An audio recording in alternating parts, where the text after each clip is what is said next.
Halo semua, salam sejahtera Malaysia. Akhirnya, setelah beberapa isu yang lepas berkenaan dengan petition yang difailkan di beberapa parlimen, terutamanya Parlimen Marang dan beberapa parlimen yang lain yang menjadi sebutan ramai. Parlimen Marang, Parlimen Kemaman, Parlimen Kuala Terengganu. Saudara-saudara, setelah petition ini difailkan, sudah pasti ini menjadi satu amaran kepada calon PN dan PAS yang bertanding di parlimen yang disenaraikan. Disebabkan mereka ataupun status mereka sebagai ahli parlimen boleh tergugat sekiranya yang memfailkan petition akan menang. Petition difailkan disebabkan terdapat keraguan ataupun terdapat satu perkara yang dicurigai semasa pilihan raya umum ke-15 diputuskan pemenangnya. Dan pada akhirnya hari ini saudara-saudara, satu keputusan mahkamah yang paling menggemparkan seluruh PAS dan juga sudah pasti menggemparkan Muhyiddin Yassin sebagai pengurusi Perikatan Nasional. Menurut kenyataan ini dari Malaysia Kini, petition pilihan raya Kuala Terengganu, mahkamah mendedahkan telah menolak bantahan awal MP PAS. Oke, saudara-saudara, ini satu isu yang pasti hangat hari ini. Sebelum saya meneruskan, saya meminta jasa baik Anda untuk bantu channel ini, kembangkan channel ini dengan menekan butang like, share, dan subscribe. Oke, kita teruskan. Saudara-saudara, Mahkamah Tinggi akhirnya membuat keputusan.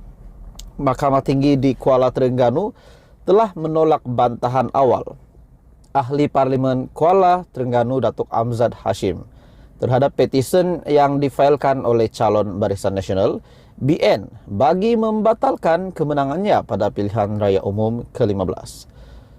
Berita ini bertarik 17 Februari.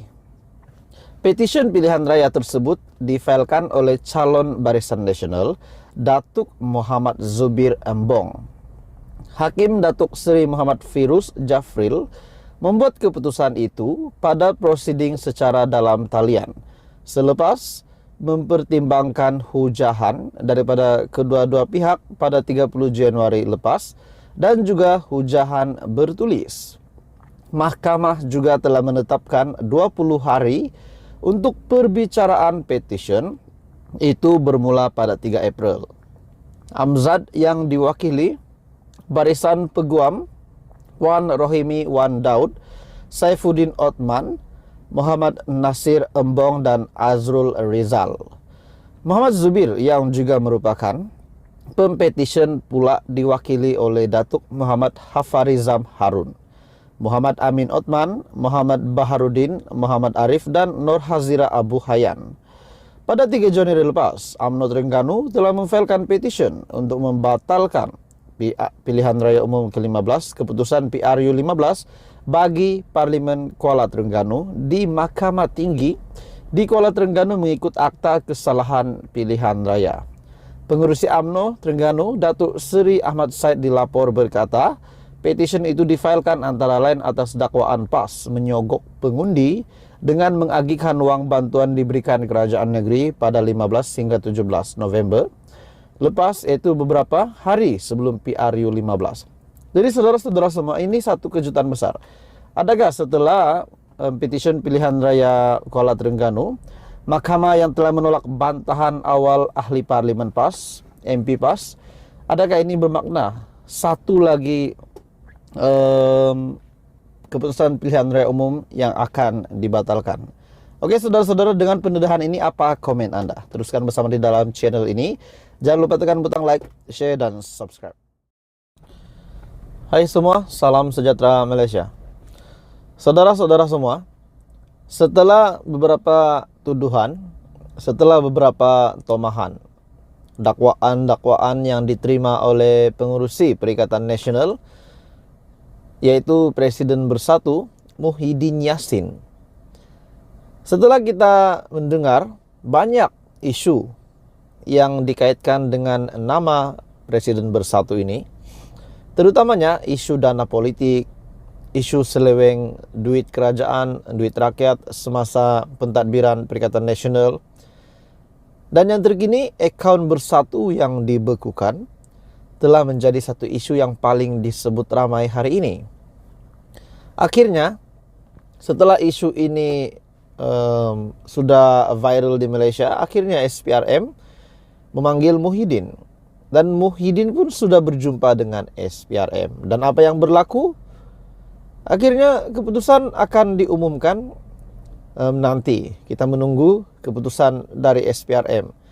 Adakah Muhyiddin Yassin benar-benar bersalah ataupun yang menuduh Muhyiddin Yassin hanya untuk menjatuhkan reputasi Muhyiddin sebagai bekas Perdana Menteri. Saudara-saudara, terdapat satu pendedahan terkini daripada seorang ataupun daripada pihak ini, di mana saya melihat satu artikel yang sangat mengejutkan yang bertajuk "Wanita Perikatan Nasional Lapor Polis Jika Muhyiddin Terus Difitnah". Wanita Perikatan Nasional Johor akan membuat laporan polis sekiranya pengurusi Perikatan Nasional Tan Sri Muhyiddin Yassin akan terus dijadikan sasaran fitnah isu salah guna kuasa.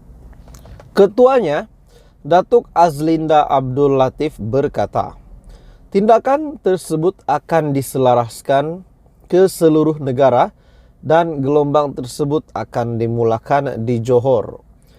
Menurutnya, saya percaya SPRM menjalankan tugas seperti yang diamanahkan. Sememangnya fitnah ini perlu dihentikan kerana terdapat juga laporan perbelanjaan mewah oleh Pakatan Harapan, PH dan juga Barisan Nasional BN semasa pilihan raya umum ke-15. Adakah dengan dakwaan bahawa PH dan BN pun dilaporkan mempunyai satu mereka juga berkempen dengan perbelanjaan yang begitu mewah sekali menurut kenyataan ini. Laporan tersebut juga telah dihantar ke SPRM pada minggu lepas. Kita harap ada perkembangan terhadap laporan tersebut. Jika hendak siasat, siasatlah ke semua parti politik yang bertanding pada PRU 15, bukan bersatu sahaja. Oleh itu, sebagai ahli parti, kita merasakan ia tidak adil kepada pucuk pimpinan. Kami tidak teragak-agak untuk membuat laporan polis, katanya, pada sidang akbar wanita PN Johor di bilik gerakan PN. Adakah dengan kenyataan ini, PH dan Barisan Nasional yang juga dilaporkan mewah semasa berkempen, mereka pun akan disiasat seperti mana Bersatu disiasat, Presiden Bersatu disiasat, dan beberapa pemimpin daripada Bersatu yang disiasat.